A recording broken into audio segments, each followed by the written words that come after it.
everybody, and welcome to episode 14 of the F1 Agenda podcast. I'm your host, Dan, and today I'm joined by Geordie. Hello. Lambrex. Hello. And a new member to the podcast, Excalibur. Hello. Today we'll be reviewing the 2018 British Grand Prix, and I think we can all agree that was a pretty good race. Yeah, it was. Good race. Pretty okay. So maybe not that good then. Judging by the reaction, no, it was a good race. I mean, sort of interesting. I just don't know. It was full of sort of surprises really that nobody was really expecting, and a lot of controversy. Yeah, I think it was kind of encapsulated by the big battle we had between Mercedes and Ferrari, especially as we got to the end of the race. I think in the last 6 laps, we had all 4 of them together up front, which was just great to see. Which for the first time Ferrari won. As in, yes, obviously they've won races. Obviously, I'm not saying that, but I think it's the first time that truly they've beaten Mercedes, sort of comprehensively in a race weekend. Yeah. Yeah. In an operational sense, Ferrari were hot on it this weekend, and Mercedes really were not. It wasn't hard to be hot with the temperatures we had at the Silverstone. Oh no, it is absolutely dreadful in this country right now. But yeah, we're freaking melting in the UK, but we'll get past that. I think I'm very frustrated by Mercedes. James Vowles needs to get a grip. They did seem to slack on strategy once again, and not for the first time this year, and also not since Austria as well. There have been quite a few other times where Merc have been a bit questionable on strategy. I think they have the best car for that weekend. Yeah. And if they'd have pitted Bottas and Hamilton, Bottas would have been second, Hamilton I think probably would have come out 5th. They could have got a 1-2. I genuinely believe they threw away a 1-2. Yeah, I think even if they just split the strategy and just left Lewis out... Well, yeah, even if they left Lewis out, Bottas would have won, and Lewis probably would have come 3rd. Yeah. Which it would have been a 1-3 instead of a 2-4. And 1-3 also would have been better for Hamilton's championship. Although really, I mean, the championship didn't really... I mean, 8 points is not a massive deal, if I'm honest. True. There's still a long way to go. So still a massive way to go. It's can be turned around. But yes, it's not race kind of really... ended Ooh. Before it started, really.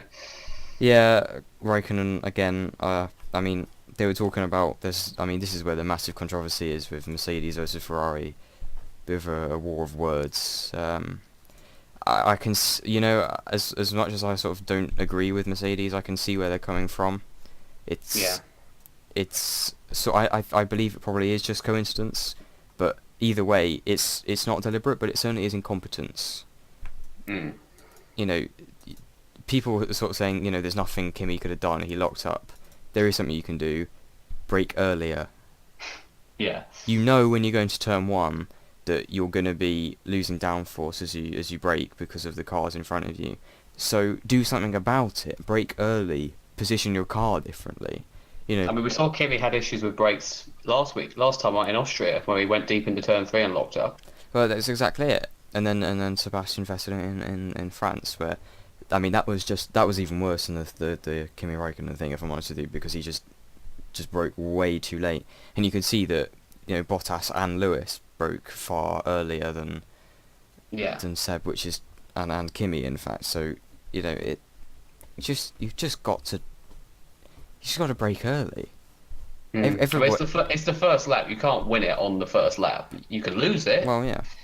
And especially unless you're someone that's supremely talented on the brakes, like Hamilton, Ricciardo, Verstappen, that can just do it. Like they have, but the thing is, they can just do it because they brake at the right time. Mm. It's a tough one. But yeah, do we all agree about the penalty? Yes. Yeah. Even Kimi agreed with it. Yeah, I think it was fair. He ruined Lewis's race. Fair, but inconsistent. True, that is a good point. That was a point we're going to bring up. Well, it kind of is a bit inconsistent. Why did Seb get 5 and Kimi get 10? I'm leaning. The same incident. Yeah, I think I'm leaning more towards both of them getting a 10-second penalty than most of them getting a 5-second penalty. Yeah. For me, it should be more than that. It should be more like a drive-through, if I'm honest with you. I agree on that, yeah. It's just like the incident with Verstappen back in China would also like be Oh, a drive-through. yeah. Like if you take someone out and like ruin their race, I think it should just be a drive-through. Because I think Hamilton would have won that race quite Yeah. easily. He was by far the quickest driver on the circuit, as we saw with his. Plus he always gets that little bit of boost from the British crowd. Exactly, and we saw from his comeback, it was dominating, really. As was also proved in quali when he went basically overdrove the car nearly to get pole Well, position. yeah, that's it. So it's a missed opportunity for Mercedes. Yeah, Sure. yeah. Again, kind of a little bit more bad luck from Bottas that he kind of could have had the win, but maybe a little bit bad strategy let him down again. Well, a combination of bad strategy, but I think he could have held on. He defended pretty poorly against Sebastian Vettel. I mean, he started defending quite hard, then He was defending well up until the point he lost the lead. then all of a sudden he just sort of opened the door for Seb when he had covered it every single lap before that. Yeah. Tires were gone at that point. I don't think I don't think so. I think his tyres went after Kimi passed him because he then just didn't do Yeah, the I forward think, enough. but it doesn't matter. Like you should. He still could have defended that line, especially into Lovefield, if you just park it on the apex. Through Yeah. Brooklands, I should say. If you just park it on the apex of Brooklands, then you're not going to get overtaken. Even around the outside, Vettel wouldn't have enough because of the traction on the Mercedes. So I think, Bottas. I'm not saying that Bottas shouldn't have lost the lead, because at the end of the day he probably should have because of his tyres, but he should have put up a bigger fight, Yeah. which is something that I've criticised him about. Yeah, it does kind of come into the question mark of is Bottas aggressive enough? I these think days? he's getting better. He needs He's definitely improved. more time to develop that side of Like his... this was Bottas, like let's say a couple of years ago, or maybe even last year. Oh yeah, he just let him He would go have after been- one lap. He just yeah. wouldn't have defended, and Vettel would have just flown down the inside. But what annoyed me the most is that after Sebastian Vettel overtook him the next lap, Hamilton overtook him at the same place, and he defended more, which is astonishing. Yeah, I don't really know what he was thinking there. and then he also defended more when Kimi came to pass him as well. Exactly. So it's it's a bit weird, but you don't really know what runs through his mind at these points. Maybe he thought he had the corner known and Vettel wasn't going to go down the inside. But... Quite possibly. I think we should focus a little bit more on Sebastian Vettel as well. Yes. Good race from him. Did the job. Yeah. Did what he had to do, just like Verstappen did in Austria. Controlled the race. Absolutely. Went out hard early. Got the gap that he needed. Which is another criticism of Bottas for me. Yeah. I just think that early in that race, because I think Bottas also with Mercedes had the faster car, you need to harry that early, get track position early, because if you push, you're also forcing the car in front of you to push. So I think that's what he should have done, because he clearly had the pace to get up near him. Well, maybe he didn't because he's Bottas, but I'm quite certain Hamilton would have made that like much closer at the front. Yeah. I'm surprised Merck didn't really tell him to push because they saw from Friday that Ferrari had a bit worse tyre wear, which they that's also it, saw at the end of the first stint because Seb kind of ruined his tyres because he went out so hard, which is why, because I think Bottas was about 5 seconds Yeah, behind Bottas at one was point. really He got it catching down to- He got it down to about 2. Even Hamilton, it was about 25. Oh yeah, behind, got it down to Hamilton 20. was Hamilton got it down very close. I And just they were saying, "Oh, Vettel's run his tyres out," and it was just like, well, if you just sit there, if you pushed him earlier, his tyres might have run out even earlier. but again, Mercedes were not proactive. They let Vettel pit first. Yeah. I just think sometimes you just have to go for it. This Because is why Red Bull can win races. Like exactly, in China, because they Red just Bull went would for it. go for it. Yeah. Red Bull would see like Ricciardo catching Vettel and be like, right, okay, we are going to be within 2 seconds next lap. Let's box. Because they actually did that with Ricciardo in the race. Exactly. Because they got close up to Verstappen, they think, right, we'll pit him now, try and get the undercut. They got screwed over with him because of the safety car coming out. But you take the that risk, was and in the that case, attacking thing that teams like Red Bull do, which if let's say the safety car hadn't come out, he could have ended up being in like third. Oh, exactly. Ricciardo got out of the podium, so that's it, really. It's that attacking thing that you need to do sometimes. Like not every race, but some races you just need to do that attack. I think with Bottas, not much to lose with his championship position, so you might as well just go for it. Yeah. I think Mercedes are still in the mindset of 2014, 2015, and the beginning of 2016 when they could do a massive mistake like that, yet their car was just so much further ahead of everyone else that they could recover from it if something. Yeah, I mean, I don't know, because I still think Mercedes are an amazing team. It's, you know, I don't understand it. I rate them very, very highly as an outfit. So for me, I just hope that they can turn it around. I mean, I think a little bit of it is luck, but I mean, they just need to pull their finger out a little bit and just make decisions. When it comes, and They not, need to like, make decisions on the fly, wait. because for me, with the safety car thing, like, the number one rule is, if there's a safety car, pit. We saw in that race that when Hamilton got those tyres on, when Raikkonen got those new tyres on, the delta was enormous. Yeah, they were up in like 3 seconds And left. I think Vettel was at least 5-7 tenths faster than the two Mercedes after the safety car. And, you know, that is just too big of a delta around Silverstone. They need to be proactive, make decisions, because maybe they would have lost track position, but they would have been able to get it back because they had the faster car. Yeah. Better decisions need to be made. Yeah, I think they need to just look at their strategies before they go to Germany. Just have a good look at what's going on. Because James Vowles is not an idiot. He's a very smart man. Clearly not. He's worked their strategy. How long has Vowles been there? I think he's been there since Brawn. 2014. I think he's been there he's been there since Brawn, I believe. Since it's become Mercedes, and they've pulled off great races strategically in the past. Like Hamilton's moved to pit at Britain in 2015 for the Inters. Exactly. That was a great decision. And that wasn't Lewis. That was James Vowles. So yeah, they said pit this lap, and it was the best decision. And this year they seem to have, I don't know, got a bit stuck or something. I think Germany. I think the next 2 weeks give them a bit of a chance to reset. Yeah, I guess it's kind of happened at a bad time during a triple header. They haven't had much time to kind of analyse the information that's happened and the bad decisions that have been made. Quite possibly, yeah. Yeah. I think we can move away from Ferrari and Mercedes now. We've discussed them a bit at length, and move to Red Bull. Kind of a shit weekend, really. Yeah, kind of a quietish race, really, for them. Of course, Geordie will be a bit sad that Verstappen had to DNF. Yeah. Sadly. Kind of fell back down from Austria.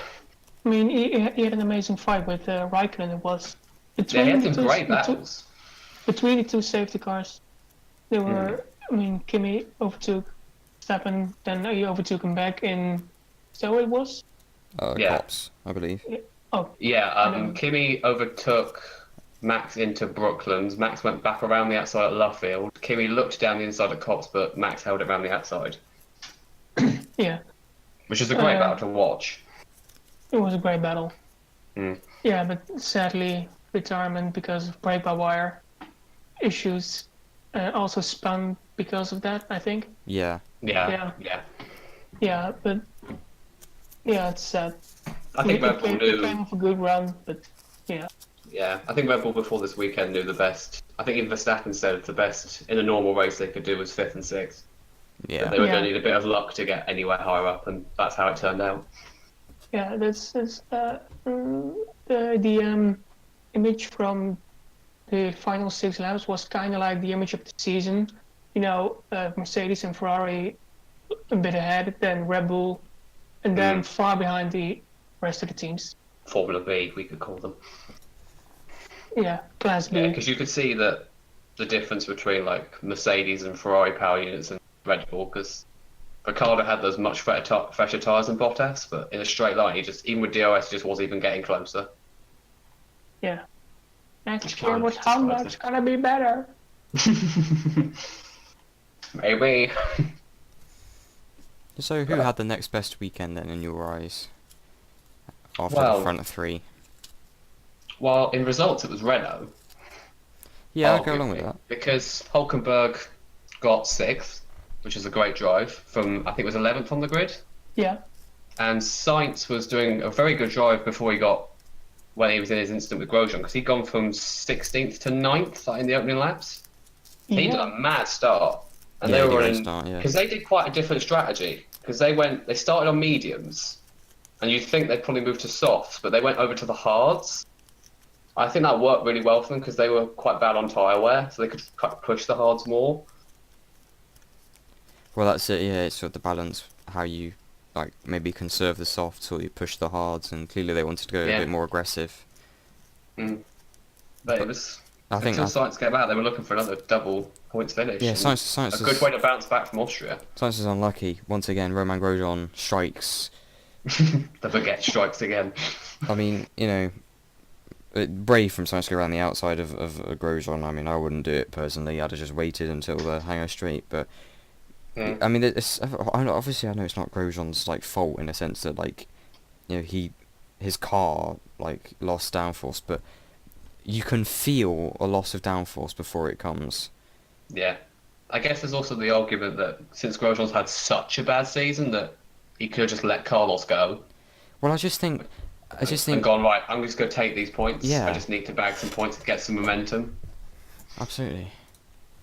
I guess we should probably move on to Haas because they looked probably the quicker car, but they had a few issues during the race. I mean, at the start, I think the two Haas cars actually hit each other, Yeah. which is not great, which I They think lost damaged 8 both combined. their cars. Yeah. They did damage both the cars, and obviously that would have lost them time. And eventually, Grosjean ended up with his collision with Sainz. Magnussen brought it home in 9th. Yep. Yeah, so he still got some points, which I guess is some kind of consolation, but I guess they would have expected a bit more with the way they qualified. Let's fucking talk about Sauber, because they had an eventful race. Charles Leclerc was Again, another driving mad again performance. brilliantly and then lost it after some sort of pit lane. I don't really know what happened. Yeah, it seemed to be confusing because everyone thought, well, it's either a wheel issue, but then it looked like he kind of lost drive or something because the car was like stuttering forward. It was like, I'm just not going to sure- Google Sounded like it. a drive. yeah, it did sound like the car was not getting good drive. So I don't know if it was that or whether it was related to the pit stop. Apparently it was an unsafe release. Yeah, one of his tyres were not properly attached. No, Oh. well, that's a bit unlucky. Yeah, But, These you things know, happen. yeah, as Leclerc said in the interviews afterwards, stuff like this happens in motorsport. He took it really well, which shows his maturity, even at an early Absolutely, yeah. And the other Sauber, well, I mean, their car is just shit. Like, yeah, I mean, perhaps absolutely dumb from Ericsson to try and do it with DRS, considering Kimi Raikkonen can't do it. Like, if you can't do it in a Ferrari, which has probably the best high-speed downforce, then you can't do it in a Sauber. Like, as close Yeah. as that car is to Ferrari, like, you just can't. So, I Yeah. mean, it's sort of his fault. yeah. Very I mean, scary what was accident, it? mind you, and I'm What was very happy to see the- that he was all right, because it's one of the biggest accidents we've seen in quite a few years, I think, in terms of the impact speed. Signs in Yeah. Russia was up there. Oh, if fully Sainz in Russia, Magnussen in Spa, that's definitely Yeah. up there. What was it? His finger slipped or something? Or was it? I don't know, but close, he just didn't close the DRS through turn one. Yeah, I think I saw a comment saying he thinks the button for the DRS should be bigger. yeah, indeed. Well, I mean, he could ask his team to do that. You know, they all have their Yeah. bespokely designed steering wheels. It's not a spec steering wheel. You can, if you've seen I think most of the teams will have different designs. Oh yeah, all of the drivers Yeah. have different designs depending on sort of which hand is their dominant hand and like personal what feels preference. naturally. Yeah. Yeah, I got a quote from him here. I have the button behind my steering wheel. It's quite bumpy There's there. a DRS Eventually button you go on behind the his curb. steering wheel. That's Okay. odd. That's a strange one. They normally have it. I've seen most drivers. Because I feel that was very confusing. Because like, for me as a sim racer, so I don't have a proper F1 racing wheel, unfortunately. But I would imagine that the back of the wheel is very much dominated by the shifters and the clutch. Yeah. So having that's what another I've noticed and as well. sometimes as well your brake-by-wire stuff. But if you had another button at the back, I'm not convinced that wouldn't help me. But maybe for him it works, as we say. Yeah. Yeah, anyway, I have the button behind my steering wheel. It's quite bumpy down entry. You go on the curb, and I think I just slipped. I didn't hit it. Oh right. Oh. Wow. Interesting one. There you go. I think. It kind of opens a debate of whether the DRS should be allowed to be Oh open no, that to should turn no, one. no, it should not be allowed. Because, of course, like you look at it for like the top teams, it doesn't really make any difference for them because Oh, well, I most think it of them does can because I run. don't. Even Kimi Räikkönen couldn't do it. Well, that might just be Kimi being Kimi. Well, being safe perhaps. I mean, you probably could, but as well, this is something Lewis Hamilton said. It might not be faster because Yeah, overall you're scrubbing the rear tyres a lot more, yeah, and F1 is all about keeping the wheels as straight as possible. So, I don't think it was faster in many yeah. ways. They're looking down at the lower teams. They can't really afford to do it because they don't have the downforce. Yeah, they don't have the even high-speed try it. downforce to even like attempt. I mean, Williams don't even have the downforce to keep the DRS open on straights. Well, I mean that was remarkable, and I'm very happy that they did the pit lane start because, both of their drivers spun round because of their DRS not closing quickly enough. Yeah, like, even Sorokin I think closed it early. Yeah, and he still it spun. Still spun. Just like. I mean that car is That car is awful. honestly like. Just go back to 2017 and put a halo on it. Although it would be faster. quick mention of their esports team, who have Esports. picked my good friend Tino Nakarainen as the first overall pick in the draft. So Shout out to Tino. shout out to Williams Esports and shout out to Tino. I doubt he'll watch this because he's got slightly more important things on his mind. He follows us on Twitter. He does. He might watch. Yeah, Does that's because of Yeah, me. yeah. No, But- I think he's also a subscriber. So if you are Yeah, watching, he is. Well, yeah, he. if you're watching, Tino, put it in the comments. Yeah, Tino, you're an absolute legend, mate, and congratulations. Well done. You deserve that. So hopefully Williams Williams Esports will perform a little bit better than the Williams F1 team. Yeah, hopefully your DRS can close quick enough. Well, knowing F1 games, it probably won't even open in the first place when you press the button. Probably, yeah. Fingers crossed. I've tried the beta; it's very good. But we are going slightly off topic. Yeah. So we'll move on. Who have we not talked about yet? We haven't talked about. Toro Rosso had Toro a Rosso. rather eventful weekend, Yeah, especially with Brendan Hartley, whose he's just suspension decided to stop working at the end of the straight heading to Brooklands in FP3, and he had quite a major incident. yeah one of the lower wishbones, I believe. Yeah, it's just like he was going along, I buckled. think, and he just braked, and the suspension just went. No, you just watched the wheel go. Nope. Yeah, massive Just head accident. towards the bodywork. Like that's not natural. No, When and you I think the out- Halo did its job a little Yeah. bit. I think because obviously the wheel was still tethered, but if it had come untethered, it was coming towards the cockpit. So And also the way like kind of he crashed because he kind of dug into the gravel as well. yes, But in the end, it wasn't really the great weekend for Hartley because I think they also had engine issues before the race. yes, yeah. Because I think he only did like one lap, and they just decided to retire the car. Yeah. So it's not the great weekend for him. Gasly had a Gasly had a good race. He Kind of really, got unlucky with yeah. a I, mean, penalty I at don't the know what end. the fuck the stewards are thinking. Yeah, that was definitely not a penalty. Like, but for me, that incident was sort of 6 and 1, half a dozen the other. Really, Yeah. it was a little bit clumsy and a little bit sort of silly from both guys. But Yeah. stewards But- haven't exactly been brilliant this year in general. Yeah. So. Yeah. Overall, it was a good performance from Gasly. He should have got Someone else points, in but India.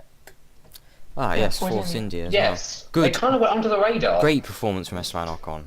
Yeah, Just did the Ocon kind job. of- like in Austria, but Force India went under the radar a bit. Like they just kind of were there, and then at the end picked up the points.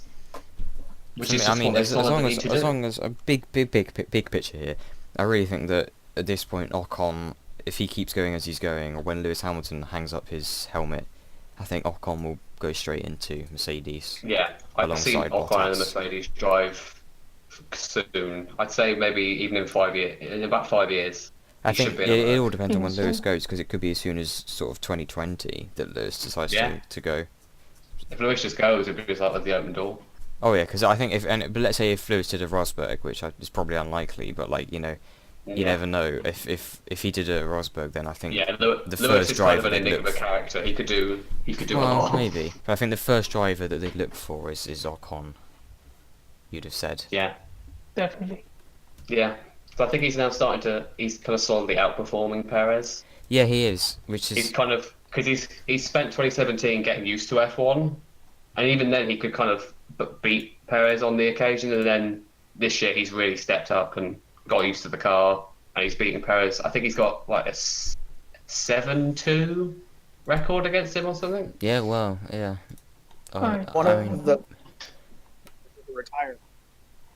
this is true, but Mm. I mean, Perez is it's a shame. I think he sort of missed his chance. He's never going to be Yeah. in a top team. I feel that year at McLaren kind of hurt his career. Yeah, it was way too early but I mean, going up against Jenson Button was never going to end well.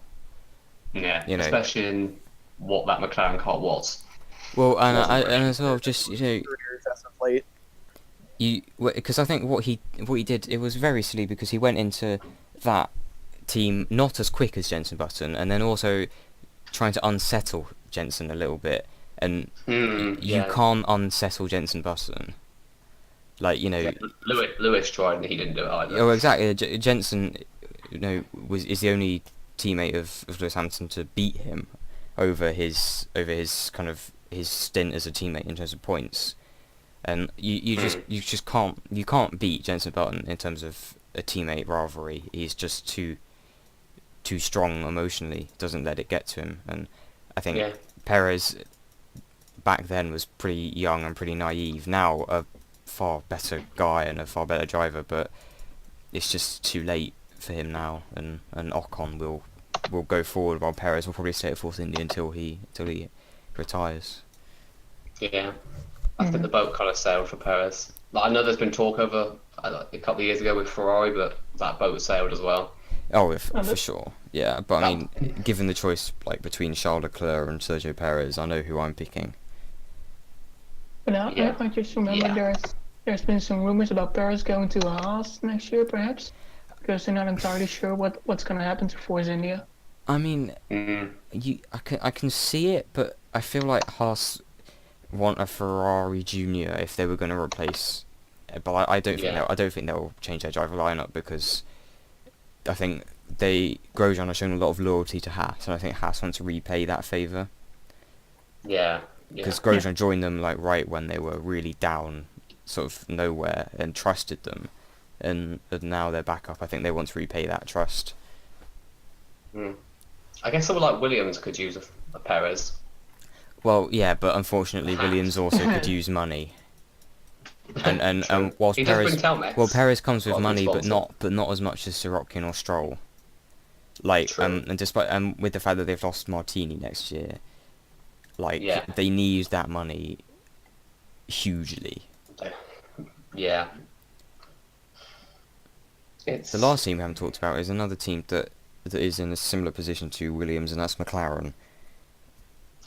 Yeah. I mean, when they lose Fernando Alonso at the end of the season, it's just going to get even worse.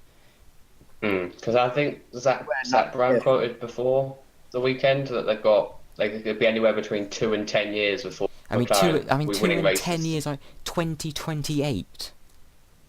Like, you look at 2028 and you think how many of the cars will still be on the grid? Well, no, because in I'm thinking like, okay, 2028? 2020, yeah, I can see that. You know, like, I can kind of anticipate that year. 2028. Like, there's a high chance that Red Bull won't be in Formula 1, that Mercedes probably won't be in Formula 1. I mean, heck, even Ferrari might not be in Formula They 1. keep threatening to leave. I mean, anything could happen to Formula 1 in 10 years. Yeah. That's such a long time period. McLaren need to get a grip fast, because there is no way that a team as good as that, with the people in that team that are talented as that, couldn't take 10 years to get to the top. Surely Yeah. not. Of course, we saw also before the weekend Boone decided to resign from the team. I think he was replaced by Gilles de Ferran. Well, I think Yeah. you say resign. I think it was slightly Yeah, but more. there's also the big question of did he jump or was he pushed? I think he was pushed, rather like what's Yeah. happening in the British Parliament today. Hmm. There's a little bit of pushing. Let's keep this on the topic Yeah. of F1. We'll keep this on topic of F1.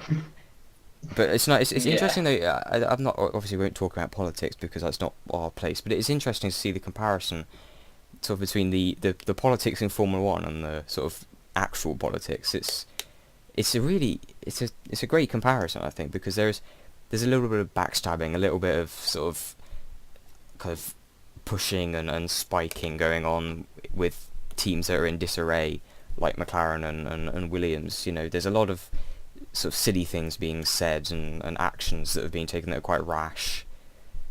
It's just an interesting comparison, I think. Yeah. It is rather interesting. An interesting point, and I think that moves us on to sort of, I think we should look at the sort of the championship overall, because we're at a sort of a point where we're at the end of this triple header. I think we can sort of call like that's a third of the season. I know technically last week was a third, but I think it'd be interesting to sort of think about this as a first portion of the season, as we sort of move on to the more, I think, so if you put sort of summer races of the likes of Germany and Belgium and Hungary. Yeah. I think overall such a tight championship, but somehow, once again, despite how topsy-turvy this season has been, it is still Hamilton and Vettel. Yeah. It just shows you how good they really are. It just shows like when times get tough, the quality even still rise to the top. Absolutely. This has been arguably the best. I think even not arguably the best season of the hybrid era. Like we've had 4 wins for Ferrari, 3 wins for Mercedes, 3 wins for Red Bull. We've got 8 points separating Hamilton and Vettel at the top. We've got 20 points between Ferrari and Mercedes. Like, this is so close to the season that no one can call this. It could swing either way. Yeah, it definitely will swing either way, yeah. Yeah, like there's tracks you look at and think, that could be a Mercedes track, and then that could be a Ferrari track, and then even Red Bull could be quick here. Just like there's so many places you think this is nowhere over. And Red Bull still have a lot of races to come up where they will be quick. Hungary, Singapore, Japan, Mexico, possibly Brazil. I can see them being quick at Brazil this year because of their sort of their low speed downforce is much better than the front 2 teams. So it's not over for Red Bull. I mean, I don't think any of them are going to win the World Championship, but I think a couple more races for Red Bull for sure. Yeah. But then it's been so crazy in Formula 1. I mean, a Red Bull won at Baku, so anything's possible. Yeah, exactly. And that's what's so great. And then even if you look further down the field, it's so tight in the midfield. You look at the midfield battle, like Hulkenberg down to sort of like the Perez Leclerc area. Yeah, you look at like Haas, McLaren, and Force India. I think are split by 3 points. Yeah, that's right. You've got Renault are just ahead. You've got Sauber that can like even at Silverstone look to be even like the best of the rest. Yeah, I'd say Sauber has moved ahead of Force This is India. a car that we've known to be at the back of the field for quite a few years, and now suddenly they're beating teams like Renault, Force India, McLaren. It's like what? How is this season? Is just crazy. It's magic. It's great to see, and it is. Yeah. I think the championship does make for good reading, but the one thing that concerns me, which hopefully we'll fix with kind of future years, is the fact that the gap between the third team and the fourth team is just it's a chasm. Like the fact Hamilton got from last to 6th in 11 laps. Like I know 11 laps, it's unbelievable. It's like what is going? It's like a massive chasm between like the top 3 teams and everyone else, and then there's just. Like the thing in France, where I was sort of like I was a bit meh about Sebastian Vettel, is the fact that it really wasn't very difficult for him. Yeah. The thing that made me slightly more excited about Lewis Hamilton was how quick he was after he got through the field.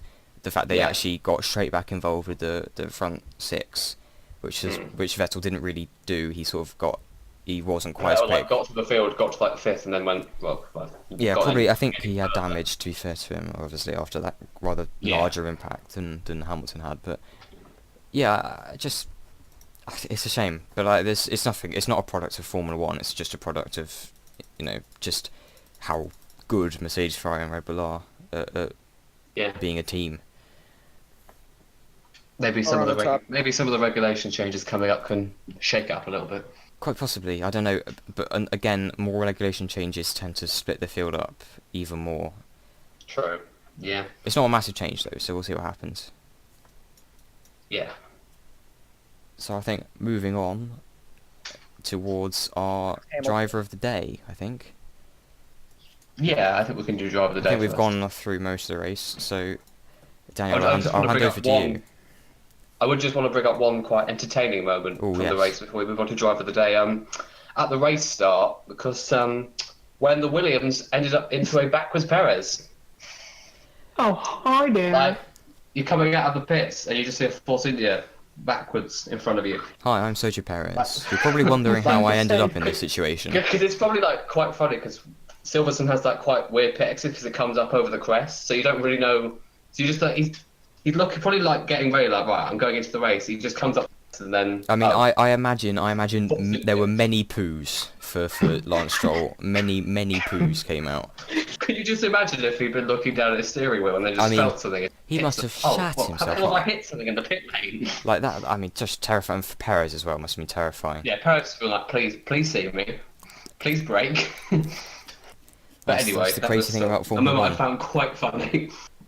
Yeah, but I think going on to drive of the day, I can't really see past Hamilton. Just like the drive from the back of the field up to ended up second. It was just one of those great drives for Lewis. Geordie. Yeah, I think same probably. It was Hamilton, just because he drove through the field and actually overtook some other people on strategy. Yeah, I have to go with the same. There's Hamilton. Stunning drive. You know, I think desperately unlucky with the race. Sort of just got punted off the track, but he recovered so well. So driver of the day for me. Excalibur. You would go with Hamilton as well. Wow. Oh, clean sweep. Well then. Clean sweep for Lewis Hamilton. I mean, I would imagine. We're definitely not biased here. Well, no. Well, I We imagine promise you the we're not absence of Jeebus has upset the balance slightly. But I mean, to be Jeebus and to be Simon may fair, have in gone France, different, like I mean, you know, a great performance from a lot of drivers today. Vettel was brilliant.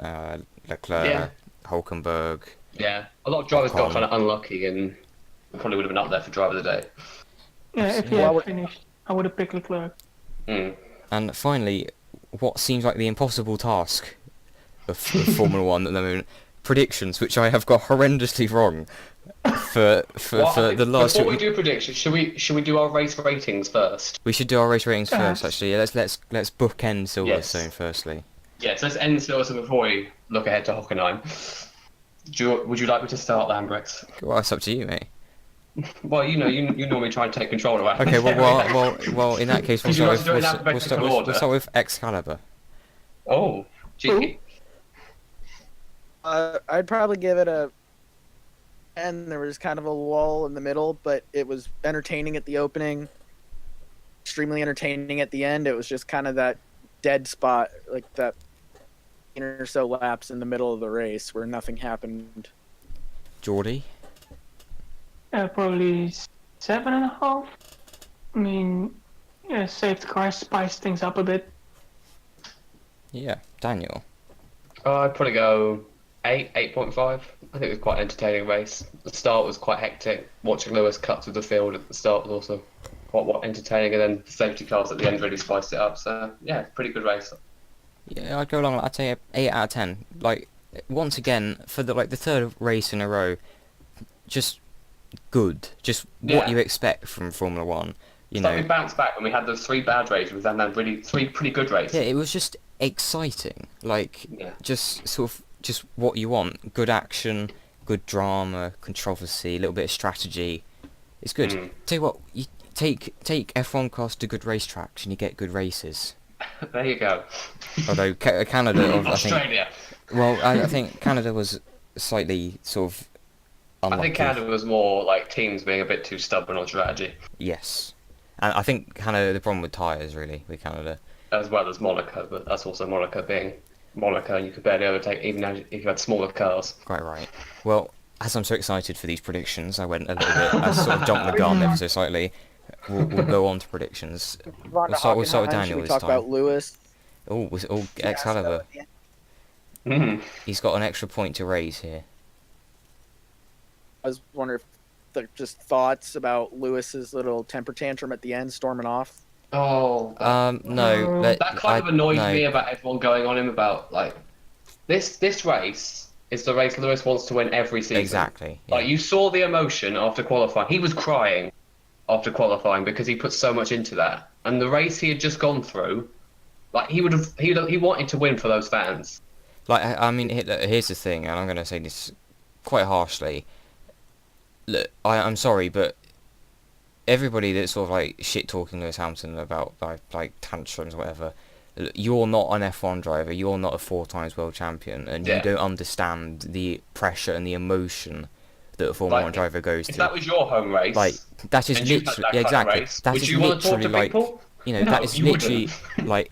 like losing a Champions League or World Cup final, or like Or crashing being knocked out out of the World Cup at the 94th minute. exactly. That is it is that important for Lewis Hamilton, and he has every right to take a few minutes to digest that, and that's why I think podium interviews are better, because if someone's had a positive race, then you can easily switch from focus mode to PR mode.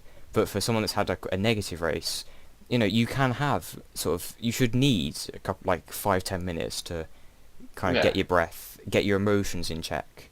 And well, let's say like if Vettel has like a horrible race in Hockenheim, and then he goes up to the podium and doesn't talk to them in the paddock, are people going to react the same? Exactly. I hope so. Right. I mean, because I imagine most drivers would do it. Well, like if you've had your home race, you put it on pole by one of the smallest margins of the season, and you've had it basically taken away on the first lap, and then suddenly everyone's like, "Oh, he's not doing this. He's whining." Just like, stop.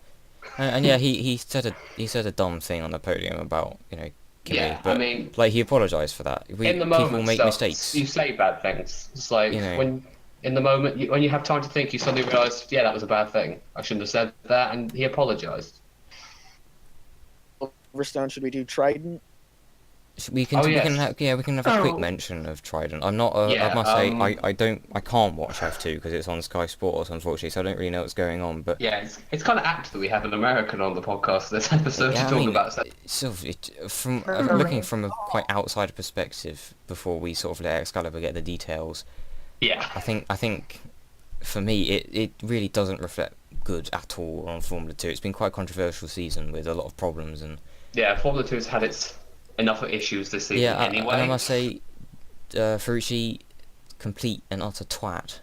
I mean, Ferrucci might have just committed career suicide. Oh, that's it. No, his career is over. Yeah. Like he can race in America, because I think that attitude is rather liked in America, especially motorsports, because that's all Yanks and Republicans. But like we'll get an opinion on that in a minute. We'll get an opinion from Excalibur on that. But yeah, that is not on in motorsport. In European motorsport, that's just not on. But let's see what Excalibur, the expert, has to say. Oh, American. The American expert. American.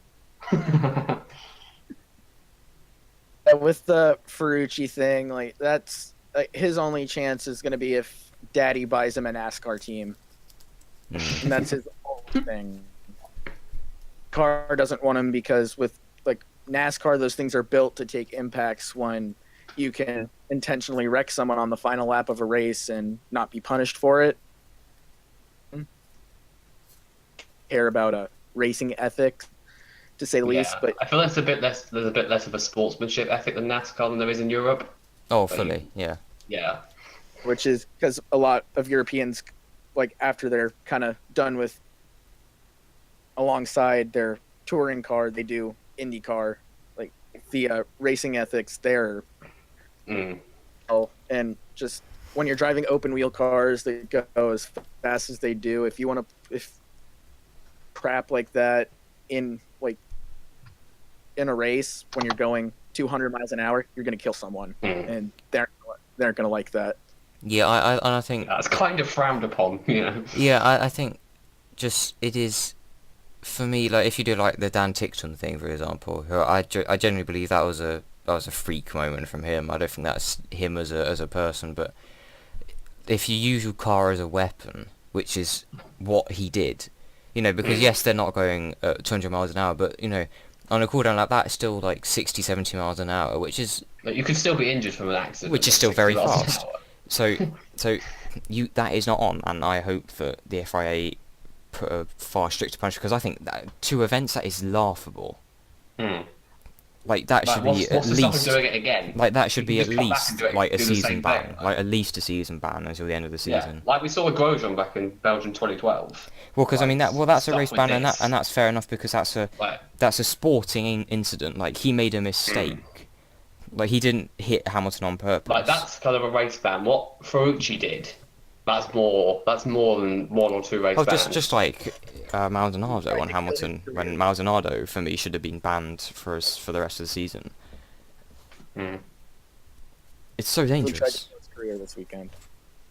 You just Yeah. cannot do it, and that is the end of Ferrucci's career. And with that is the end I of think we'll get onto Silverstone. Lambrex's bit that he's been waiting to do for I've been about waiting for 5 minutes I've been now. waiting for this the entire podcast essentially. Trident, though.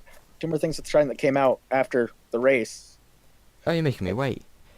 It's just Formula 2. Nobody It's an cares. important sports matter. This is the F1 agenda, not the F2 agenda. Well, Yeah, Ferrucci- well, he was a Haas development driver, so it's got something to do with F1. He Keyword- was keyword emphasis was. on the was in italics. Yeah. he got caught texting and driving and had his phone in the cockpit with him and was texting as he's driving his car back to the support pits. Unbelievable.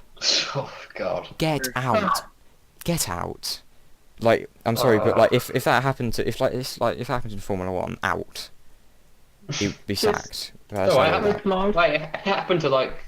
I know that didn't it accidentally happen to like a Renault in 2011? Oh well, so- yeah, that was something Robert Kubica, but like the phone was in, like there was a phone. It wasn't that his was phone. that was an accident. Well, yeah, it was just in the cockpit. He didn't use it. He just sort of like shoved it under his bottom until it got back to the. I hope it didn't ring. That would have been a Back bit to, awkward. And with that, I think we should Anyway, we should moving on swiftly from move on Weird stuff. to Daniel's race prediction. Oh, great. Put me in the Yeah, that's pressure right. zone. Yeah, get on with it. All right. Looking at Hockenheim, there's quite a few slower corners, which I think would suit the Ferrari. And there's also that long straight with Ferrari straight line speed and engine power. So I think it's gonna be Vettel. It's tough, but I think Ferrari will be out on top. Geordie. I don't want to do this. Oh, you came on it for a reason. It's alright. Yeah, it's a podcast. You got to make a decision. Yeah, I know. There's Twitter polls depending on this. Mercedes. No. Not again. Yeah, I think it's gonna be Vettel. Honestly. Oh god. Please don't say it's a pattern. Excalibur. I think it's probably going to be a like Vettel kind of disappears maybe 5-10 seconds up the road with Lewis trying to hang in there. I don't think Mercedes can win. If they do, it's going to be because something goes wrong with the Ferrari cars. So another Vettel win. Well, I have this. We didn't talk about the Ferrucci's apparently mocking. No. He's had enough on this. Race podcast. prediction. It's a very simple concept. Who is going to be on pole for the German Grand Prix? Who's gonna win it? Going Vettel. Vettel. Oh Jesus Christ! This is gonna be a very simple Twitter poll, isn't it? Oh, Lambrix, please give us something different. I mean, you know. Even just do Kimmy. I'm gonna explain myself here.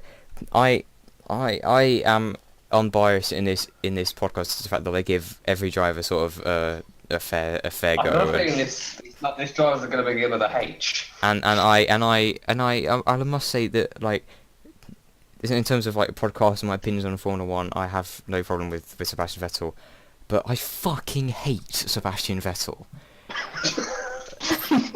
For some, I'm nothing against Sebastian Vettel. I hate like, but Sebastian not Vettel. as a person, but just as a racing driver. I can't Are you get just it. stalling your prediction here? I can't get it out of my head. I just fucking hate the guy. I really like him as a Give us your person. prediction And the and wrap interview, up. like, by the way, the interview on Channel 4 with Steve Jones a couple of races ago was amazing, and he was really funny, and I really like him as a person. But it just fucking pisses me off. But I have to say it because it's probably going to happen. Vettel. Oh, great. Well, I've got a very simple tweet to put out in a few days' Yeah, no, time. you can just like I'm just gonna put everyone put Vettel. Just not bother. yeah, you just copy and paste the tweet. It's easy peasy. Yeah. But it is time Just to one it is time to wrap it up. I think. Yes, thanks everyone for listening. We hope you enjoyed this episode, and thank you everyone. Thank you here for joining us. I hope Excalibur has enjoyed his debut on the podcast. I got nothing better to do. Great. Great. Well, I'm glad that we're that far you two. That's a great review. Anyway, guys, like and subscribe to this channel. Follow us on Twitter at the F1 Agenda, and also follow our new blog. All the links and stuff will be in the description. And say goodbye, guys. Bye. Bye. It's coming home. It's just not though, is it?